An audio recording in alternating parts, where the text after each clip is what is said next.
History is not only a record of what is remembered, but also a vast, silent ocean of what has been forgotten. For millennia, one of humanity's first great urban experiments lay dormant, erased from the chronicles of the world. Its name was unknown, its people a ghost, its cities buried beneath the soil of the Punjab. Then, in the mid-19th century, the modern world collided with the ancient. As engineers laid the iron arteries of the British Indian Railway, their excavations struck something peculiar.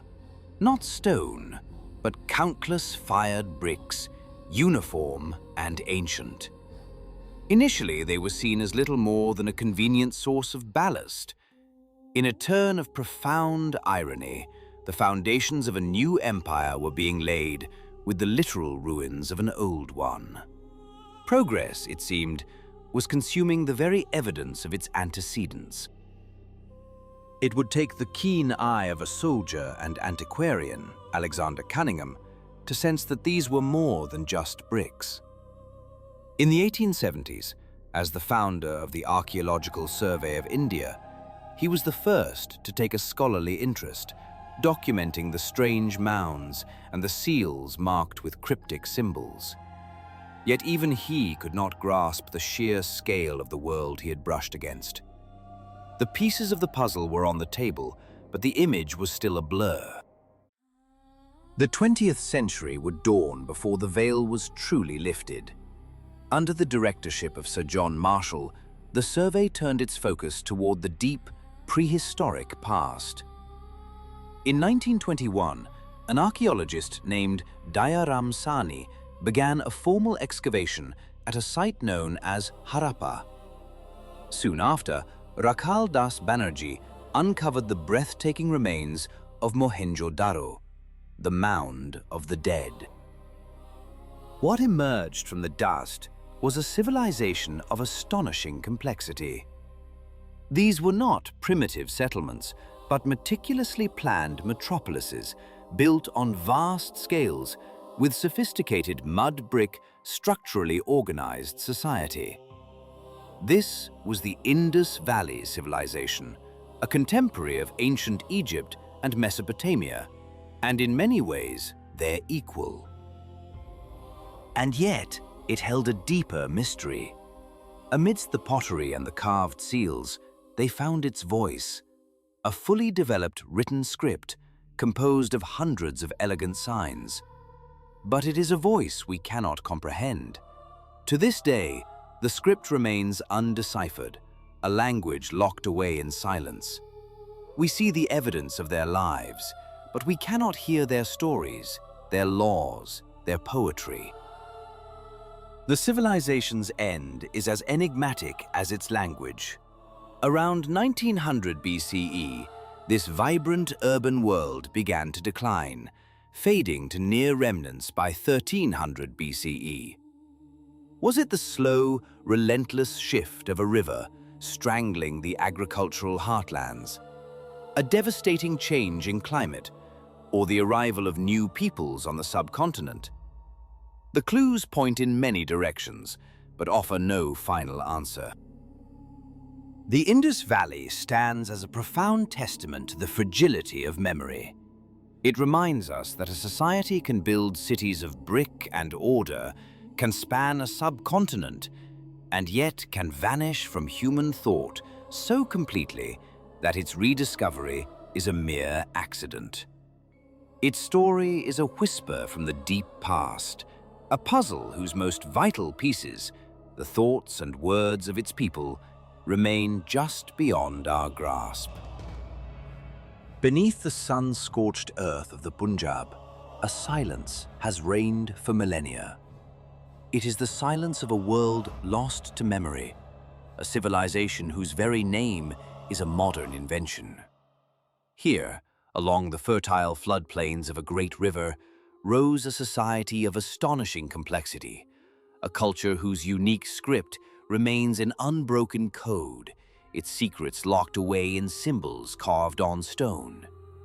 This was the Indus Valley civilization, an urban phenomenon that could rival any contemporary city on Earth. Its story, for the modern world, began not with a scholar's insight, but with the relentless march of empire. During the 1850s, as British engineers laid down the iron arteries of a new railway, their workers unearthed a convenient source of ballast: countless, uniformly sized baked bricks. They were perfect for the task. Unknowingly, in the name of progress, they were dismantling the fabric of Harappa, one of the civilization's greatest cities. Progress, it seemed, was being built from the ruins of a far more ancient and perhaps more thoughtful past.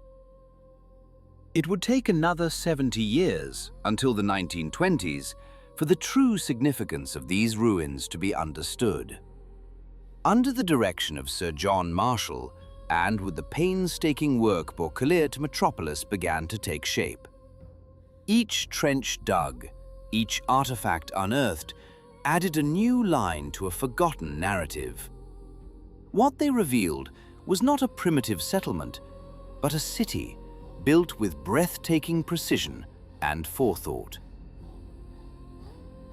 To walk the excavated remains of Harappa is to witness an ancient mind obsessed with order. The city was laid out on a meticulous grid, a masterwork of geometric planning. Main thoroughfares, some up to 30 feet wide, ran north to south, intersected at perfect right angles by smaller east-west lanes. This was not the organic, chaotic sprawl of a settlement left to chance. This was a blueprint imposed upon the landscape, a testament to a powerful central authority and a shared civic vision. The engineering prowess extended deep beneath the streets. Harappa boasted a sanitation system of revolutionary sophistication. Covered drains, lined with fired bricks, channeled waste away from the populace. Smaller channels fed into this main network from individual homes, suggesting a profound, city-wide emphasis on public health and cleanliness.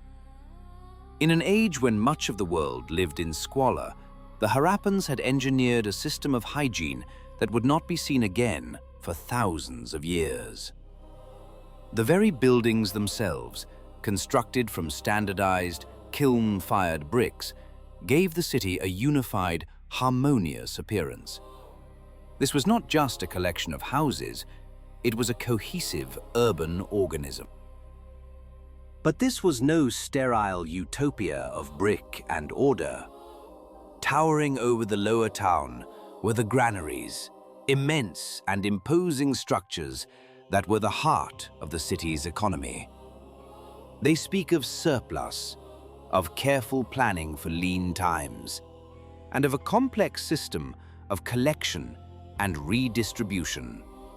And at the civilization's other great center, Mohenjo-Daro, the Great Bath stands as a monumental clue to its soul. Built with watertight layers of brick and natural tar, it hints at a society that elevated cleanliness to the level of sacred ritual. Here, perhaps, the people gathered not just to bathe, but for a form of communal purification. The discovery of this world challenged everything. The prevailing notion that complex urban life began solely in the fertile crescent of Mesopotamia and along the Nile was shattered. Here was a third, parallel genesis, a civilization that had flourished in quiet isolation and then, for reasons still fiercely debated, had simply faded away. Its cities emptied, its script fell silent, and its legacy was buried under centuries of silt and sand. What remains is an echo, the haunting perfection of a street grid, the silent promise of an undeciphered language. It is a profound reminder that even the most advanced societies are fragile, their permanence an illusion, their stories capable of being erased by the slow, indifferent passage of time. Beneath the sun-scorched earth of Punjab, a lost world lay sleeping for millennia. When it was finally awakened, it rewrote the dawn of civilization. This was Harappa. Here, the evidence of a sophisticated food distribution system rises from the dust, not as scattered pits, but as the vast brick foundations of colossal granaries. Positioned near the city's administrative heart, these were not mere storehouses. They were the engine of a complex state, the physical manifestation of a highly organized governance, ensuring the sustenance and thus the loyalty of a thriving population. Delving deeper into the silent lanes and crumbling homes, we uncover the intimate details of Harappan life. This was a society that cherished order and hygiene. Houses, from humble one-room dwellings to more spacious multi-story structures, were meticulously planned. Many possessed their own private wells and bathing platforms, connected to a citywide network of covered drains, an engineering marvel of sanitation that would not be rivaled for thousands of years. This profound emphasis on water and cleanliness suggests a culture that valued not only civic order, but the welfare and dignity of the individual. A complex social fabric is hinted at, a hierarchy present, yet tempered by a shared standard of living that was astonishing for its time. And then there are the artifacts, small objects that whisper the loudest. Thousands of seals, carved from steatite with breathtaking precision, have been unearthed. They bear the images of powerful animals, the bull, the elephant, the rhinoceros, and, most enigmatically, a creature resembling a unicorn. Above these figures march the symbols of an elegant script, a language that remains one of history's most profound and frustrating puzzles.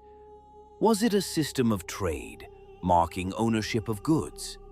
An administrative tool for a sprawling bureaucracy? Or the sacred verses of a forgotten religion? The silence of these stones is deafening. Their pottery, ranging from simple utilitarian wares to exquisitely painted vessels, reveals a society of specialized craftsmen, a vibrant community humming with diverse occupations and skills. Harappa was never just a city of brick and mud. It was a beacon of Bronze Age urbanism, a testament to a people whose ingenuity and vision challenged the very definition of an ancient civilization. Further south, where the great Indus River carves its path through the province of Sindh, lies its twin city, Mohenjo-Daro, the Mound of the Dead. Here, the architectural genius of the Indus Valley people is laid bare in its most spectacular form. The city's very anatomy speaks of a deliberate, calculating mind. It was cleaved into two distinct zones: a sprawling lower city, where the daily commerce and life of its citizens unfolded in a grid of orderly streets, and the monumental Acropolis, a raised citadel that housed the great public and ceremonial structures. This was not the chaotic growth of a settlement left to chance. It was the blueprint of a master plan, a metropolis designed for efficiency, order, and a clear separation of the sacred from the secular. Upon this Acropolis stands the crown jewel of Mohenjo-Daro, the Great Bath. It is an architectural masterpiece, a sunken pool constructed with perfectly fitted, kiln-fired bricks and sealed with natural bitumen to make it watertight. Fed by a well in an adjacent room and surrounded by a cloistered corridor, it was far more than a public bath. It was the ceremonial heart of the city, a place for ritual purification, a physical space where the sacred power of water, the lifeblood of their civilization, was revered and celebrated. It speaks of a deep spiritual life, a communal faith that bound its people together. From this same earth, the hands of Mohenjo-Daro's artisans have passed down their legacy. We see their skill in the intricate beadwork, transforming carnelian into fiery red ornaments. We feel their mastery in finely cast bronze objects and the delicate beauty of their painted pottery. Each artifact is a fragment of a life lived, a piece of a grand, silent mosaic. These sister cities, Harappa and Mohenjo-Daro, represent a civilization that built no colossal statues to glorify kings, no grandiloquent tombs for immortal pharaohs. Instead, they built for the community, for order, and for life. Their legacy is not one of conquest, but of a quiet, profound harmony between planning and people, leaving behind the enduring mystery of a well-ordered world, waiting for its story to finally be told. In the vast theater of human history, some stories are whispered, while others have been silenced by the sands of time. Along the fertile floodplains of the Indus River, in what is now modern-day Pakistan and northwest India, one of humanity's first and most enigmatic chapters was written. 5,000 years ago, during the Bronze Age, a civilization bloomed, an oasis of startling advancement at a time when much of the world was still emerging from the long twilight of prehistory. This was the Harappan civilization, a society so sophisticated, so orderly, that its very existence challenges our understanding of the ancient world.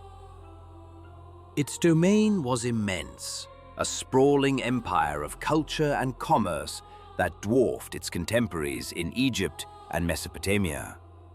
It stretched from the snow-dusted foothills of the Himalayas down to the warm, restless tides of the Arabian Sea, a territory covering more than 1 million square kilometers. This was no scattered collection of villages, but a cohesive network of over 1,000 individual settlements, some reaching as far as the rugged landscapes of Afghanistan, testaments to the profound reach and influence of this ancient power. At its heart were two great metropolitan centers, twin jewels of the Indus, Harappa and Mohenjo-Daro. It is from the excavated bones of these cities that we have pieced together a portrait of their creators. And what a portrait it is!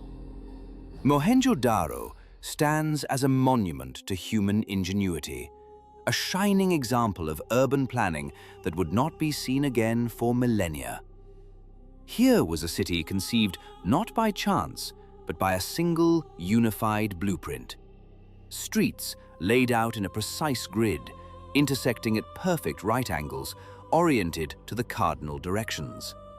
Houses built from standardized, fire-baked bricks, each equipped with private wells, and, most astonishingly, bathing platforms and drainage systems that fed into a complex, city-wide sewer network. This was a society that understood sanitation, that valued hygiene and public health on a scale that was utterly unprecedented.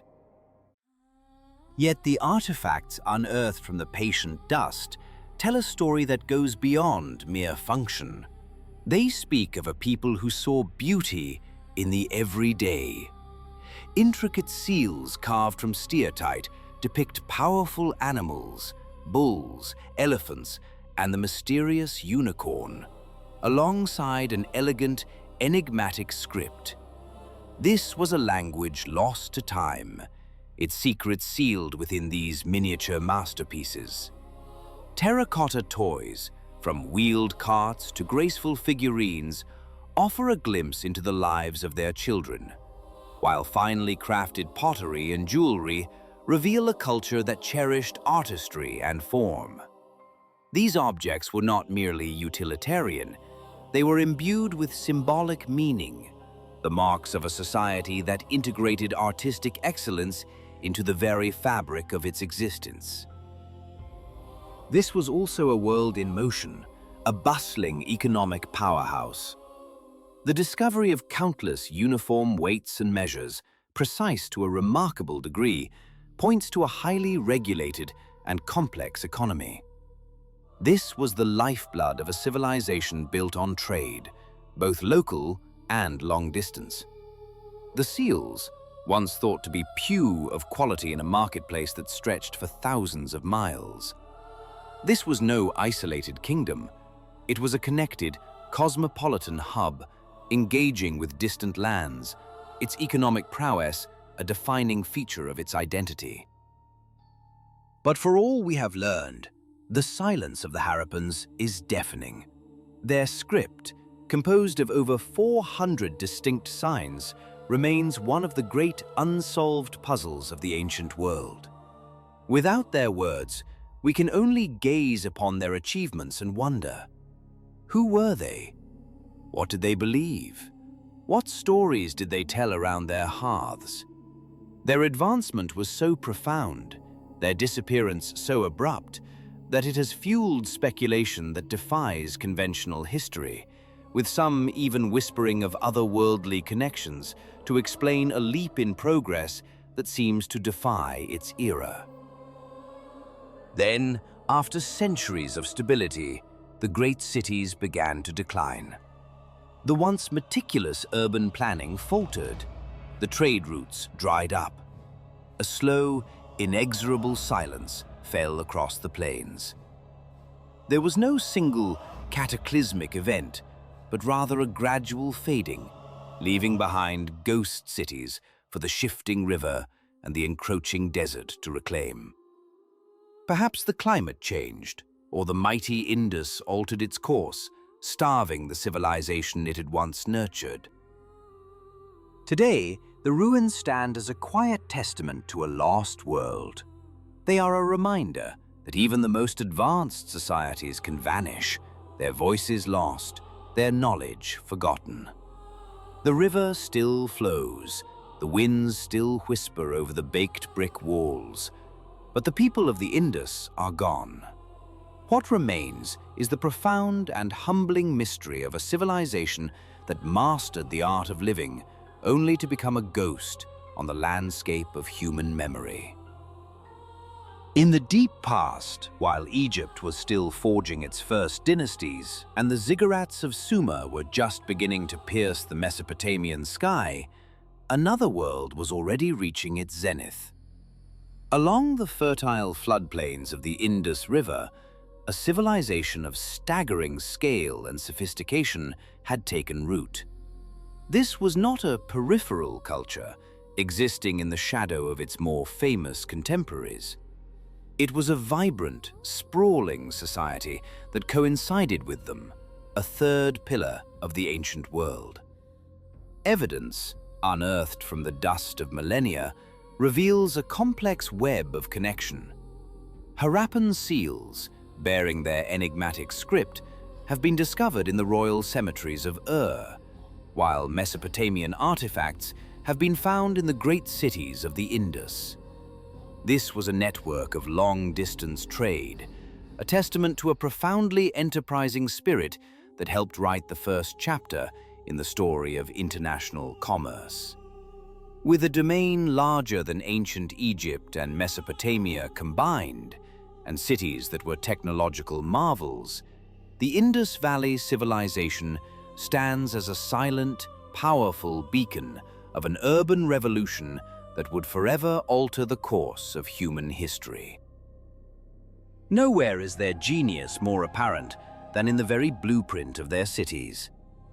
Few ancient societies can rival the Harappans in the sheer logic and precision of their urban planning. Their settlements were not the chaotic, organic sprawl of later ages. Instead, they were laid out with a geometric rigor, an astonishing grid system imposed upon the landscape. Broad main streets, aligned almost perfectly with the cardinal directions, ran north to south. These were intersected at precise right angles by smaller east-west lanes, creating a matrix of uniform residential blocks. This meticulous order extended even to the private sphere. Homes were arranged neatly within each block, their entrances often placed in side alleys, a subtle architectural choice that preserved the privacy of the family within, while maintaining the integrity of the public thoroughfare. The timeline makes this achievement all the more profound. These cities were being established around 2500 BCE, an era when much of the world was still grappling with the transition from nomadic existence to settled life.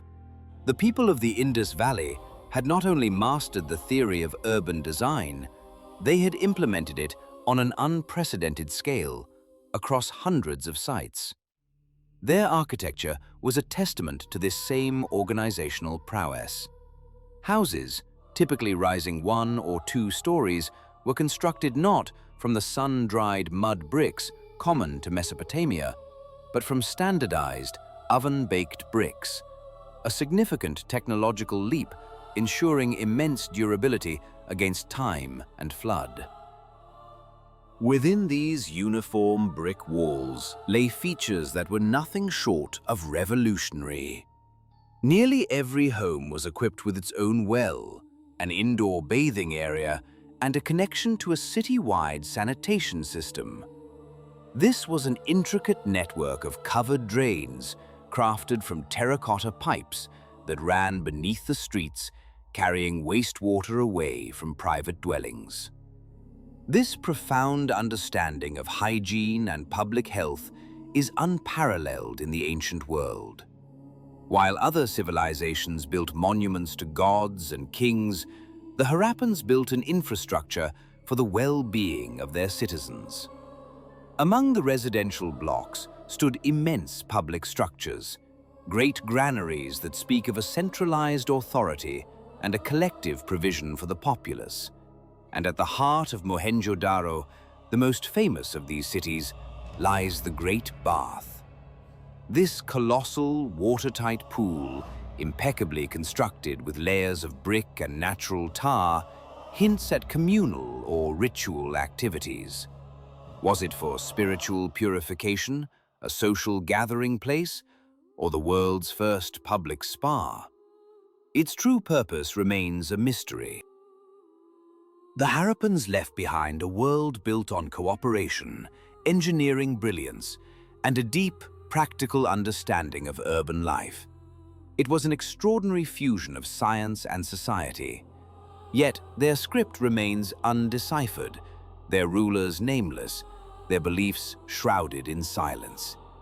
Their orderly streets and silent citadels are all that remain, a powerful echo of a people who achieved a level of civic harmony that we still strive for today. They remind us that the foundations of civilization are not always built on the grand gestures of kings and conquerors, but sometimes on the quiet, collective wisdom of a society that simply knew how to build a better world. Etched into the surfaces of soapstone seals, clay amulets, and fragments of pottery, a silent language has waited for millennia.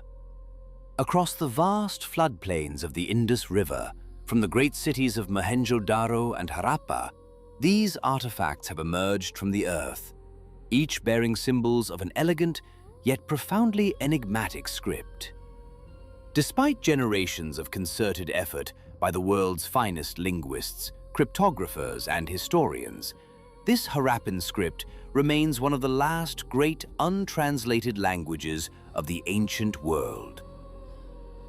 It is a ghost lexicon composed of roughly 400 distinct characters.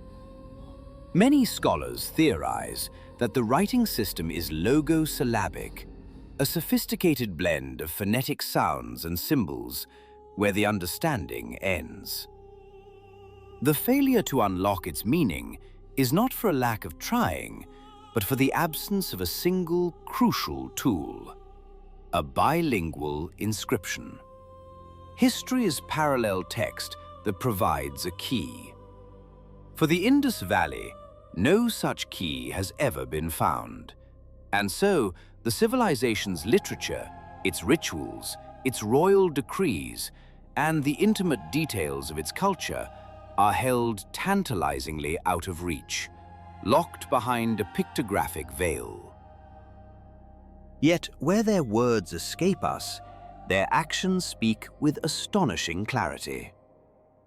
The Harappans left behind a different kind of language, one written not in symbols, but in stone and mathematics, their system of weights and measures. They employed a complex binary decimal system for weights, with precise ratios of 1, 2, 5, 10, 20, 50, 100, 200, and 500.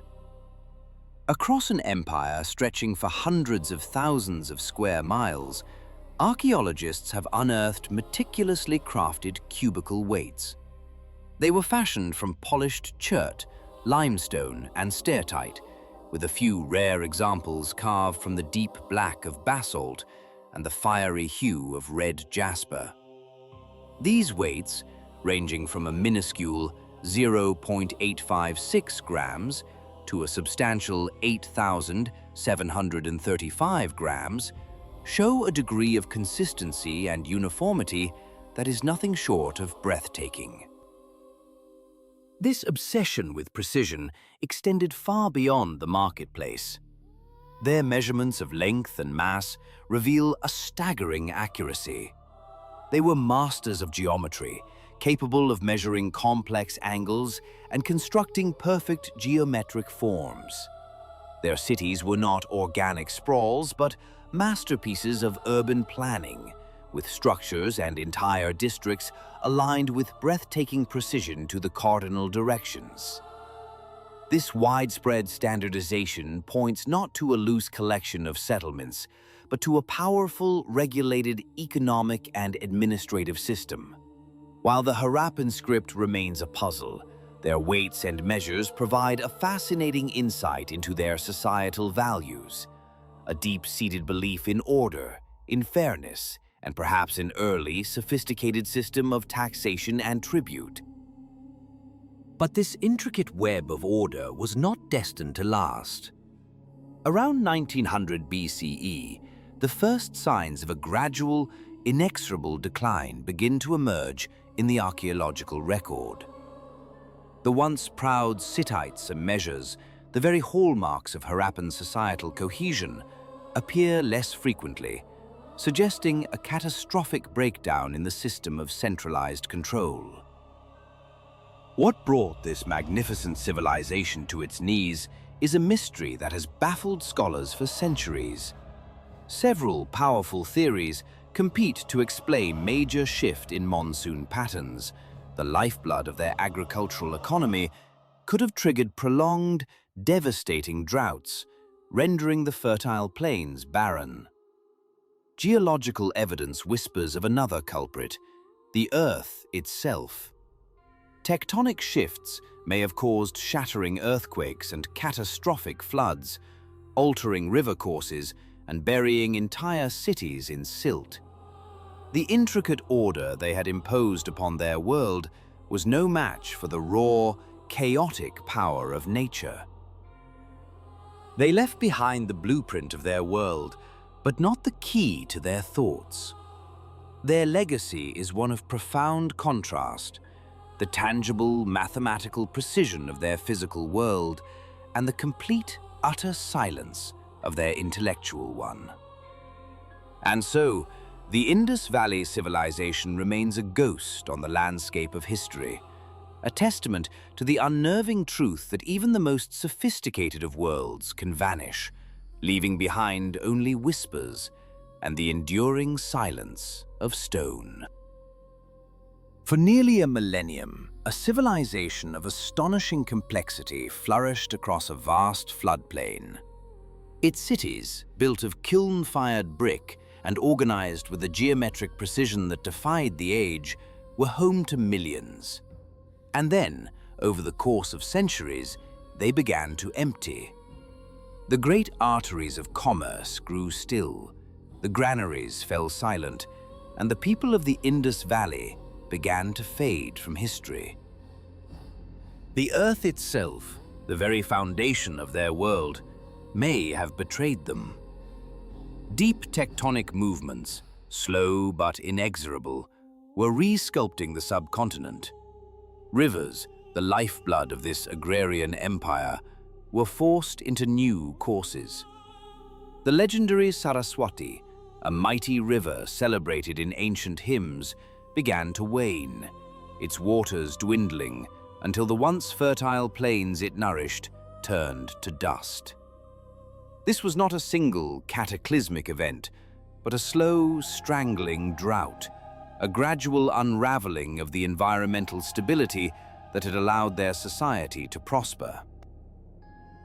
For many years, another, more violent story was told, a narrative of invasion, of foreign entities known as the Aryan people sweeping down from the north, their chariots and bronze weapons overwhelming the peaceful cities of the Indus. Yet the soil holds no memory of such a war. Archaeology, the great arbiter of history's claims, has found no layers of ash from sacked cities, no vast fields of the slain, no evidence of the widespread conflict this theory demands. The specter of a great invasion has receded, leaving the more complex, more patient culprit of climate and geology as the principal agent of this decline. But a civilization is not a building that can be simply demolished. It is an idea, a collection of skills, a way of seeing the world. The Harappan culture did not vanish. It dissolved, its elements seeping into the cultures that rose in its wake. Their genius for craft, the turn of the potter's wheel, the intricate designs of their beadwork, and the deep knowledge of agrarian cycles did not disappear. These practices became part of a new synthesis, a legacy that lived on, uncredited but essential, within the very fabric of subsequent societies on the Indian subcontinent. Where history's record is broken, human imagination rushes to fill the void. The allure of the unknown, particularly surrounding a people whose script we cannot read and whose end is shrouded in mystery, becomes a fertile ground for speculation. Some look at the countless seals left behind, intricate stone stamps bearing images of animals, gods, and strange figures. On a handful of these tiny artifacts, they see what they believe to be flying objects, craft not of this world.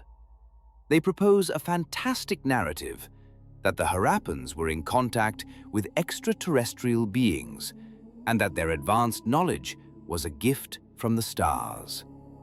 But mainstream scholarship finds its answers closer to home, suggesting these enigmatic stars understood by the Bronze Age mind. Yet, while some look to the heavens for connections, undeniable proof of contact lies buried in the sands of other lands. In the ancient cities of Mesopotamia, thousands of kilometers to the west, archaeologists have unearthed Harappan seals, carnelian beads, and distinctive pottery. These were not trinkets lost by lone travelers, but evidence of a robust and sustained trade network that connected these two cradles of civilization. Mesopotamian cuneiform texts speak of a distant land of ivory, gold, and precious wood, a trading partner they called Meluha. Today, scholars are all but certain that Meluha was the name they gave to the mighty Indus Valley civilization. Their world was not isolated, but part of a globalized Bronze Age, their ships plying the waters of the Arabian Sea, their merchants bartering in the bustling markets of Sumer. The Indus Valley civilization stands as a profound testament to human ingenuity, a society that mastered urban planning and sanitation thousands of years before the Roman Empire.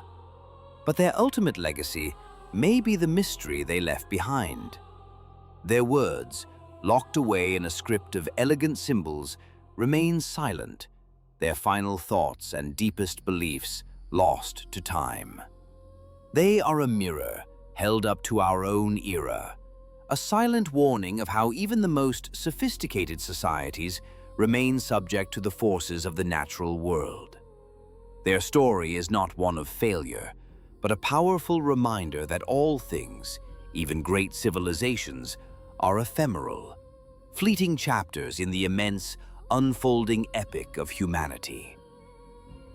Along the banks of the Nile, the Egyptians erected monuments to eternity, their engineering a marvel of the ancient world. Yet, the question of contact with other great societies, of shared knowledge, persists. The maritime routes of the Bronze Age were arteries of trade and, perhaps, of ideas. While such connections are plausible, the concrete evidence remains tantalizingly scarce, a complex pursuit through the fog of time. In the vacuum left by hard evidence, speculation flourishes. Theories of forgotten knowledge, even of otherworldly contact, arise not from proof, but from a deep-seated human need to fill the void. They underscore our profound fascination with the vast, intricate web of our ancestors. For when we gaze upon the Indus Valley, it is not merely their tangible achievements that hold us captive, it is the aura of their enigma, a script that offers no translation, the mystery of their civilization's abrupt and silent disappearance. The true legacy of these lost worlds is not found in silent ruins or unreadable texts. It resides in the persistent echo of their questions.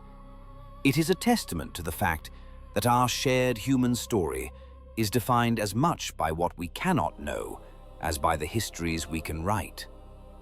The gaps in our knowledge are not failures, but invitations, a call to continue the endless, humbling pursuit of who we once were.